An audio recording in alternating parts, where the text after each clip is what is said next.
Once you have all the panels removed, this is what it's going to look like. You can go ahead and put the trim that goes right here. That way nobody gets hurt. You still kind of need to protect people that go in and out or whatever you're putting in the back of the trunk. But the only thing you should have off is about this part, and this is all you should need for this build. Here is the space that I'm thinking about putting the sub in. All of these are going to be cut out, so it's going to be hollow. That way I can build the box behind it. This is also going to be cut out. Hopefully I can pretty much mount the amp in this opening right here once pretty much is like a cavity is all cleaned out. I'm going to try and utilize and retain the cigarette lighter plug. It's just gonna have to be mounted above. But yeah, this is just kind of a general idea. I'm still kind of planning everything out. But for now, I'm gonna go ahead and take out this panel, see what kind of space we're working with, and we also need to remove the factory sub. First things first, we're gonna try to remove this panel right here. You're gonna have to remove this part, just untwist. You also have to take off 2 more here, and this whole panel pop off, and then this should start releasing. You also have to remove this cuff plate panel right here. It just pops off, nothing but clips. So go ahead and put that aside. I already went ahead and popped the side panel. As you can see, nothing but clips. You do have to move your weather stripping a little bit to release that. Same goes in the back. And go ahead and plug your cigarette lighter and put this one aside. Now that we have a better view on what's going on here, we may have to cut this little bracket off, but still retain the top part. That way I can have more clearance in this side of it, and then this one kind of maybe relocated a little bit higher. But the factory sub do need to come off. They suck kind of anyway, so but we will be utilizing all this space. It's just this is not sufficient for what I need, so this has to come off. The space that I need it for as well, I may be able to use the factory location bolts, so I'm going to make brackets on that, so that's what's going to hold the new box in. We're probably going to build a box that's taller, not wider. Go ahead and plug the factory sub. Here's the connector right here. 3 10mm bolts, 1, 2, and 3, and that should come off fairly pretty quick. In the previous video I mentioned that there's 3 bolts in nut, 1, 2, and 3. There's actually one hidden all the way deep inside this location right here, so total is 4. And the factory subwoofer is pretty much out, so like I said, that's pretty easy. That was the last one that was hidden in there, but overall I could have went with an 8-inch and be done, but I wanted a little bit more, so I went ahead and got a 10-inch. So we have a little bit of room to spare as far as the location right here, so we're gonna go ahead and work with what we got, do some measurement, and see what we come up with. As I wait for the CT Sounds 8-inch shallow mount, I ended up having to return the 10-inch. I originally wanted it here, but my calculations didn't pretty much made it possible for that 10-inch to work.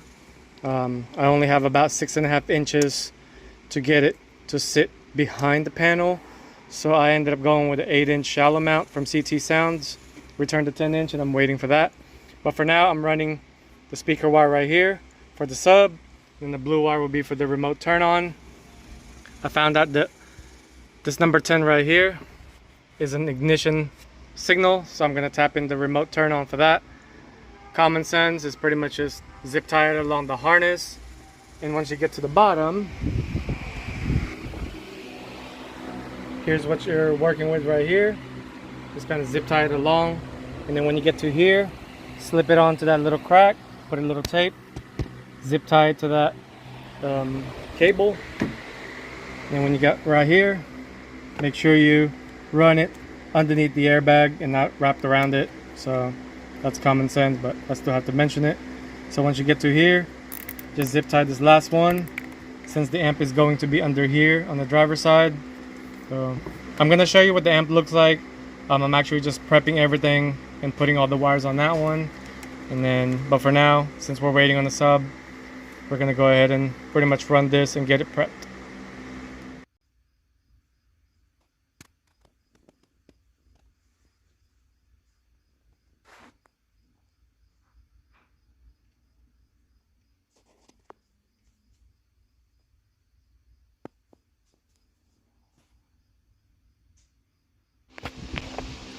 Now that you've seen me run the subwoofer wire all the way to the back of the remote turn on, I'm kind of just moving on to preparing the LOC and then the 5-channel amp. As you can see, this only has the line output for the sub. I'm waiting on the converter for going from one here, and then it splits into 2 RCAs. Another one here splits into 2. That way it'll go to channel 1 and 2, and then 3 and 4. Now the sub has its own output, which is what this one is for. I already got the bass knob pretty much ran. I also drilled out zip ties right here. This is what's going to hold everything together. Just to kind of give you an idea on what I'm doing now is just kind of powering up the amp. Got the speaker wires already mounted right here.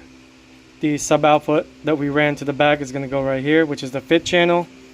Once I have it in the vehicle, I'm going to have the remote wire turn on right here, tied into the LOC. That way they both turn on when the vehicle's on. Just kind of zip tied it kind of neatly up. This one's kind of tough just because there's not a lot of space underneath the seat. I didn't want it to be touching any metal, so this is kind of what it would look like for right now. It's all going to be tucked in. All of these wires is going to be all cut to length. Just to kind of explain real quick, this right here is the remote in. That's going to go to that fuse that I told you about in the back where the sub is going to be. Obviously at 12 volt constant. And then the ground, I have it tied in to the ground here, and then the 12 volt here. These 4 are going to the front speaker signals. This one is the left, positive, negative right. And I have that wire pretty much marked up. That way I can get to the back of the radio. This is what's called a speed wire. Obviously you already have all the speakers, front left, front right, rear left, rear right. So all you gotta do is run it along with the signal. They're all gonna go to the back of the radio. So we're gonna be doing some cutting on that, which I will show you as well. But for right now, I'm just kind of getting everything set. That way I don't have to do it in the car, which is kind of a pain. But zip tie everything together, how it looks. It might change once I have it in there, but I'm just kind of prepping everything for right now. That way it's easier. So yeah, this is currently so far. And then we're going to move on to running the power wire to the engine bay. This process might look intimidating to you, but it's actually make it easier. There's going to be covers right here and right there. Pop it off. It's going to be a 14mm bolt. Same goes in the back. Nothing but a cover, but on the back it's like a one-piece cover. So just pop that off, 14mm, and just kind of tilt it. Do not unplug anything as the airbags are still active. This just kind of makes it a little bit easier to kind of run the wires. So far this is what I got. Already got the sub output. I'm going to clean all this up. I'm still waiting on the RCA, so I can't really zip tie anything. But for right now, I got all the speakers already ran. So I'm going to go ahead and put that below. I did it like this. That way it won't touch the other side of this metal. So it's just going to be leaning on it instead of it being under. Just a precautionary thing so that way it doesn't get cut. I mean, granted that's the ground, but still, I don't want it getting cut. But like I said, it's pretty easy to take off the seat. Go ahead and, if you want to do that, take it off. If not, you can just pop all that off. This also has to come off, a couple of 10 mils. And then you'll be able to run the wires underneath it and then zip tie everything from the inside. Here's the progress so far. So you can see all the wires are pretty much zip tied along the big wire. I did test the cover just to make sure it goes back in. So yeah, this is actually a little bit more pain than I thought, but the ground is right here, so you don't have to drill anything. Just make sure when you take it off, make sure you sand underneath. That way it's getting a pretty good ground compared to being on top of the paint. You always want to scratch the paint. You always want it to be as bare as possible. Basically no paint underneath the ground. A lot of people make an assumption that power is the most important. It's actually the ground. So take off 10mm, sand the bottom, put your ground, which I'm going to add a terminal here. Yeah, and that's about it. Continue zip tying it all the way to the top, that way you can put the kick panel cover back on, and then pretty much put the door sill cover back on. Here's with the cover back on, so you can see it's a tight fit, but you do have, I did have to move this wire a little bit to the left, that way this would slide back in. But the only thing we have left is pretty much the ground, which I can do that pretty much fairly quick. But overall, the wire is pretty much getting done up like it should, so I'm actually excited. All the wires are right here, so we are moving at a pretty decent speed at this point, but it may look like a mess, but that's just kind of how it is sometimes. It's about 11 o'clock at night, so kind of decided to remove the radio. So tomorrow all I have to do is pretty much wire up the 5-channel signal outputs and inputs, and pretty much tomorrow as well is when the RCA arrives, so I can button everything up under the seat, put the seat back, and pretty much be just left with wiring everything up and then building the sub box for the back panel.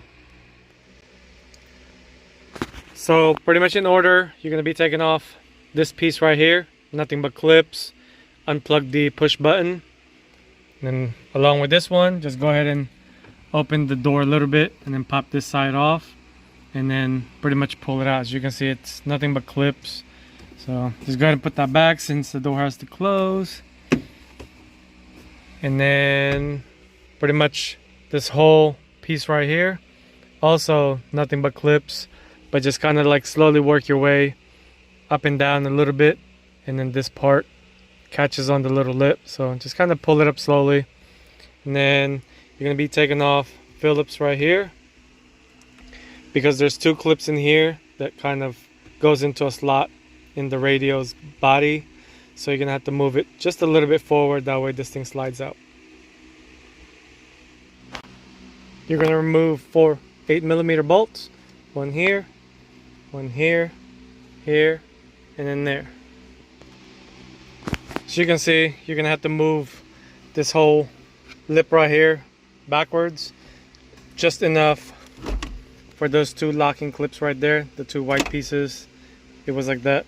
Obviously it's in a slot, but just enough for you to slide it backwards as far as the radio, and then lift it up for it to release. The EX model with no navigation still have quite a bit of plugs associated with it, but this is the only plug you're going to need right here. And I will show you which wires I'm going to be tapping into and cutting for the speakers direct, because for the speakers you will have to cut it, and then the car side, that's what you're going to be using for the output from the amp, and then the plug side you're going to need the front left and front right for the LOC to have signal, but everything else for the rear plug side is not going to be hooked up, but the car side, all the speaker wires are going to be hooked up to the amp itself. This one's going to be a little bit hard to see, but as you can see, we're under the dash. Here's all the wires. I still need to zip tie it together, but as far as the main wire, I zip tied it to the OBD2 harness, to that big harness right here, and then I'll show you where it's coming out of. You do need to take off the little cover that goes right here. It's nothing but 1 clip, so it should be pretty easy. And that's where it's going to be coming out of, right here. That's kind of what I found the best as far as like running it without obstruction of anything metal. I will put a zip tie right here just to make sure it doesn't kind of slap around and things like that, but pretty much I can get everything tomorrow morning as far as like wiring everything up. It is pretty much nearing 12 o'clock in the morning here in Kansas, so I'm gonna shut down after I zip tie that way I don't forget tomorrow. But overall, we are getting near. This is the plug that we need, and then I'll see you guys tomorrow. Here's the plug that we're gonna need. I'm gonna go ahead and splice everything and then attach the color diagram in the description below. Just go ahead and follow what I'm gonna do to it, and that's pretty much the only thing you're going to do. If you're only doing the amp and sub with no 4-channel or 5-channel or anything like that, that would drive the speakers. If you are just doing just an amp and sub with the standard LOC, all you're going to need is the front speaker signal tapped in, no cutting or anything like that. But in this case, we're running a 5-channel, so we do have to cut the speaker wires. But overall, I will show you once it's done, because I will be soldering everything. And like I said, I'm going to attach the color diagram in the description below. Here's just a general overview of what I have to do. The inputs from the LOC, I don't know if you remember, is those 2 wires that's going on the front left and front right. That's going to go to the plug side. And as far as the door speakers, now the 5-channel is now going straight directly to all the door speakers. The only thing you will have to cap off is the rear left and right, since that's not used, but you will use everything that's on the car side. So as you can see, front left, front right, rear left, rear right, so all the above. Just solder them, just kind of zip tie them, clean it up a little bit. Other than that, that's pretty much all we need as far as the radio goes. So after this one, we are ready to put everything back together. I will attach the color of the speakers that you need, so just kind of go off of that, positive, positive, negative, negative. I highly suggest, if you are going to do a lot of these, is to get a tone generator. What this does is just to confirm that you are tapping in to a speaker, or you can also use a 9-volt battery, so touch positive and negative and it'll create a pulse or a tone, just to ensure that you are in the speaker signal. So, but yeah, this is what I use. I've actually used a lot of this tool over the years and served me great. But if you don't have it, use a 9-volt battery, and that's all you need. Go ahead and prep the radio to go back in. This is pretty much done as far as the radio side. So just kind of zip tie everything. Don't make it too tight. Give it a little bit of wiggle room for it to move around. But overall, this is just a little bit time consuming, just because I have to test the speaker wires, have to solder everything, things like that. But if you have a little bit of time, do it this way. If you have any question, just leave it in the comment section and I will try to answer it as quick as I can. But yeah, let's go ahead and put back the radio and then keep on moving to the amp side. Here's the ground that we are going to use. Like I said before, just use a wire wheel brush to get the paint off. You want it to be a solid direct to metal without any paint in between. That way it'll make a good solid ground signal. But other than that, that's pretty much the ground. It's just going to get tied into all of these, so nothing too crazy. Let's go ahead and do that and then move on to the power wire for the battery. That's what your ground should look like. Just make sure the amp ground is clearing these ground points right here. So like I said, that's all you really need. That's going to get a very good ground since it's direct to metal. So let's go ahead and put everything back. We're moving on to the front fuse holder. If you have a Honda and you have terminals like these and you wanted to add amp and sub or any other electronic add-ons, you're going to need one of these. This is what you're going to need. Battery terminal has a little bit of outputs for whatever you wanted to add on. And the cool thing about this is it has one of these. That way your factory will be utilized without cutting your factory ring terminal. This is how it looks like. So you can see it retained the factory connectors. This one I had to go a little bit sideways out since this thing is kind of interfering, but not all Hondas and Acuras are going to be the same. Some of them you can orient it however you need to do it, but I did have to use the spacer that goes around the terminal just to make it tighter. This one I had to use it on the bottom, that way the terminal itself is tight. This one doesn't need it. This one doesn't need it. This one does need it. Pretty much got the battery terminal, the fuse holder done. I routed it underneath the fuse or the air filter. I'm gonna go ahead and zip tie everything to make it look neat. Just kind of hold it in place, things like that. You don't have to split limit. This is just more for the aesthetics of it. This is kind of the right way of doing it, but if you don't have it, you don't need to do it. But these battery terminals, I will also attach the part from my Amazon. This is pretty nice just because you can retain your factory ones, both ground and power, and also gives you an additional outputs for both 8 gauge, which is on where my middle finger is, and then obviously the 4 gauge. Then you can also add another ring terminal, or you can move this removable fitting and move it this way. It pretty much fits a lot of different Hondas or different applications. So, but if you have these type of terminals from factory, this is what you need. We are moving on to the type of fuse. As you remember, this one is the one that tested the ignition signal. So you're gonna need a number 10 fuse in there. This is a mini. I will also attach this to my link. Just go ahead and put that in like that. Then pretty much tap it in to the remote turn. Blue wire, so that's going to turn on both of the equipment whenever the car turns on.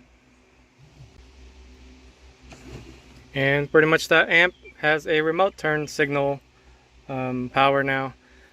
Just remember, this is not a unidirectional type of thing.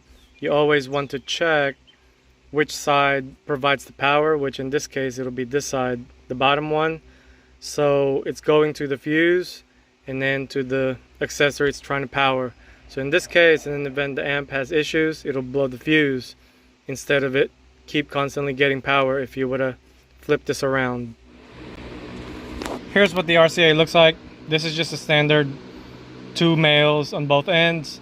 This one's the tricky one. You will need one RCA output that's male going to 2 males, and you're gonna need 2 of them. So basically this one is splitting into 2 to go to the front left and front right, and then this one is going to the rears. So now that we have that, we're gonna go ahead and clean everything up. All of these parts are gonna be in the description, that way you know exactly which one I used. So I'm gonna go ahead and tidy this up. I did make adjustments already. This is the clipping point of the factory radio. So I haven't done the base lift yet since I don't have the sub, which is going to be here Tuesday. I did end up mounting the base knob, which I still need to zip tie away from it so everything would look clean. But yeah, let's go ahead and clean everything up, put the seat back, and then make some adjustments. So this is what we looked at so far. Got all the RCAs kind of tucked in. You might be wondering why there's so many turns. Once I bring the seat down, you'll see why. Also, the RCAs are kind of tucked in, and those holes for the zip ties that I drilled the first time, that's pretty much why I did that. But once I drop the seat, you'll see why I did all of these curves and turns and things like that, because I want everything to go back in. As you can see, practically almost everything comes back in, with the exception of this, but that's where all the wires are. But you'll never see that once everything goes back in. So let's go ahead and put that on the seat. We still need to zip tie that. Finally, the sub arrived, so I'm gonna go ahead and take it out. Put the template.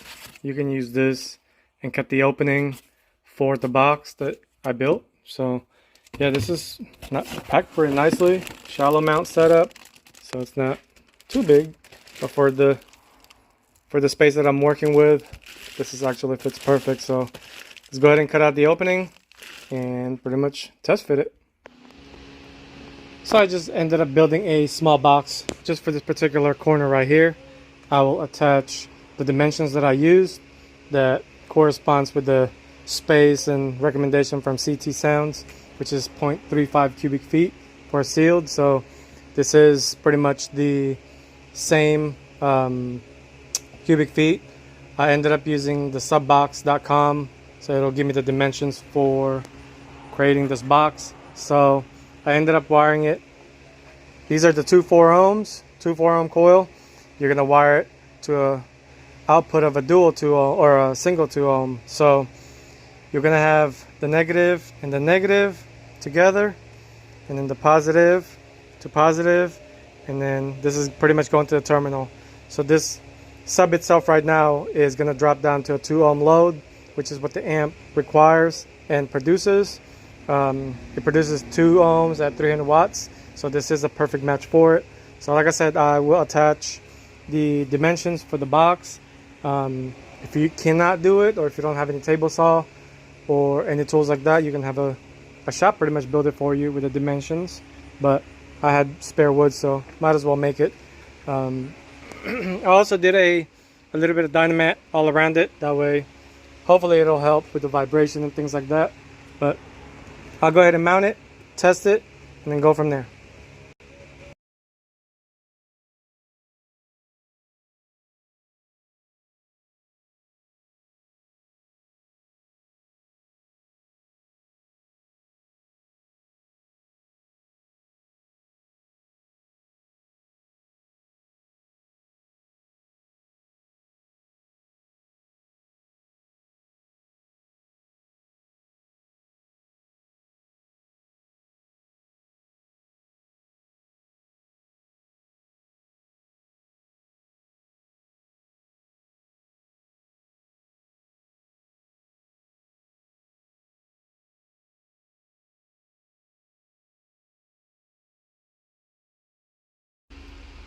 Finally got the box mounted.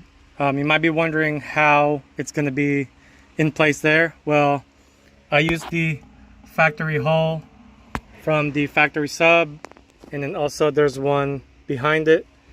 That's just gasket maker, that way it doesn't cause any leakage and things like that. But just kind of give you an idea on what I did there. So that's pretty much solid in there, not going anywhere. The dynamite would also kind of help on that part, so just kind of absorbing some of the vibration. So I'm going to go ahead and mount the sub, and then pretty much hopefully it works. For this process, you're going to have to remove the factory cubby holes. It's kind of held by plastic welds type of thing, kind of how your metals and things like that are pinch weld. All you really have to do is drill them out, but don't go through it. Don't go too deep, as you're gonna blow through the panel itself. They're just plastic welded in the holes right there. Also drilled out the plastic welds right there for the factory sub grill. So all that thing has to come off. The sub is gonna be protruding from that square opening. I'm gonna make a little block up plate above right there, and then put a little hole. That way I can still retain the cigarette lighter plug right there. But other than that, it's not really too hard. Like I said, it took me about 5 minutes to drill all that spot plastic welds, but overall it's not too bad. Here's where we are currently. Remove the cubby holes. I'm gonna have a friend of mine 3D scan this around right here, and then end up completing the circle. That way it'll be like one piece. And right here, so it'll be just kind of like a wall, and then obviously right here too, it's gonna be like a block off plate. But overall, this is where we are. So until I get a buddy of mine to 3D print me something, this is where I stop for right now. So here's what I plan to implement as far as like a cover. This thing has a lip that kind of caves inside, so what I'm trying to do is pretty much copy that, I guess that contours, and then have a cover that goes on top of here, like maybe an 1/8 of an inch thick wood. That way it's not going to be protruding out, and then maybe paint that black, cut out an 1/8 inch for an opening so the sub can breathe, and then maybe wrap it in like a speaker grill cloth, or I would say just straight black carpet. I'm gonna try to see the difference on how it looks once I get this general idea and have it kind of traced, and then transfer it over to a piece of wood. So this is what you're trying to accomplish. You're basically just kind of following the contour, cutting a little bit pieces on the corner. You want to leave it a little bit of gap, that way the carpet or whatever I decide to use on, it's not gonna go too far out, or stay right here. So you want it to stay a little bit inside, that way when you lay everything on top, everything is going to be inside the piece that you pretty much copied. So yeah, it doesn't look pretty now, but this is how it should look when you're trying to copy a contour like this. So I'm gonna go ahead and transfer it in wood and then pretty much start cutting it and see how it looks. So I have my mask on, so my voice might be muffled a little bit. So you want to trace one out that goes in the back. Make sure you cut the wood outside the line. That way you'll have a little bit extra, so you have the spot to glue it in the back. If you cut it in the line, you're going to be way too flush, and then you're not going to have anywhere to put the glue and stuff like that from the back. So as you can see, the lines right here, just cut it a little bit outside, 1/8 of an inch. That should be perfectly enough. That way, like I said, you have a base for the glue in the back.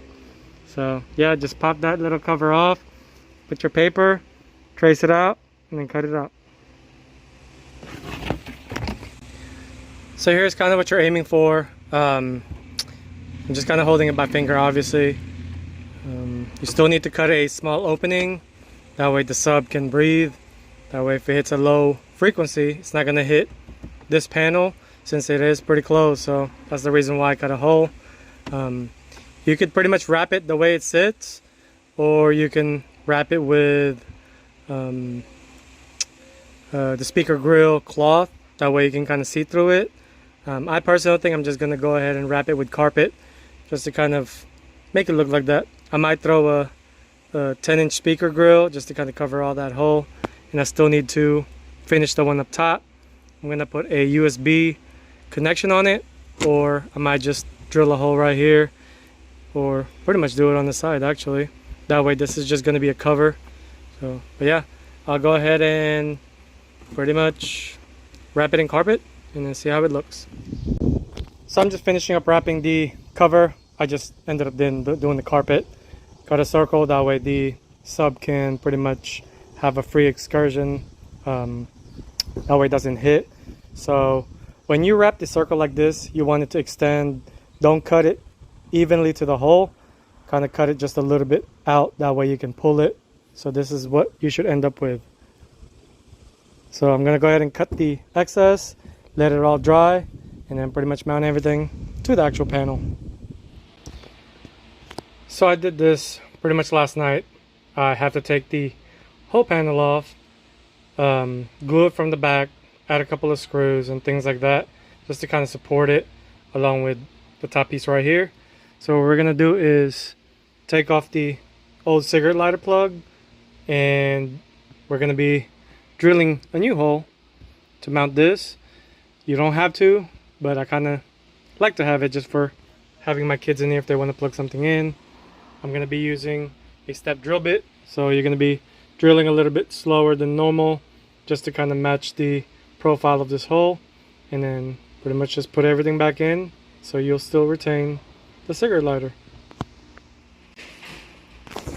So here's what it looks like.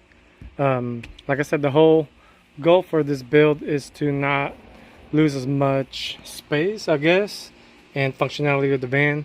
So you can see I can still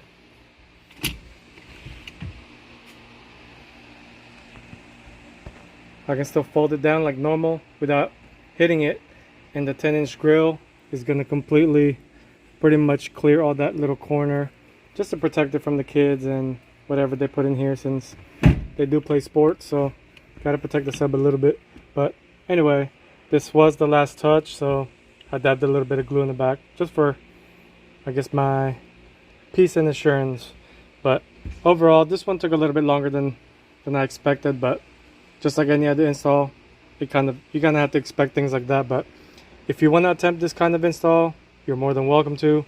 If not, you can just put a sub in the box down here in the corner or right here, and it'll do just fine.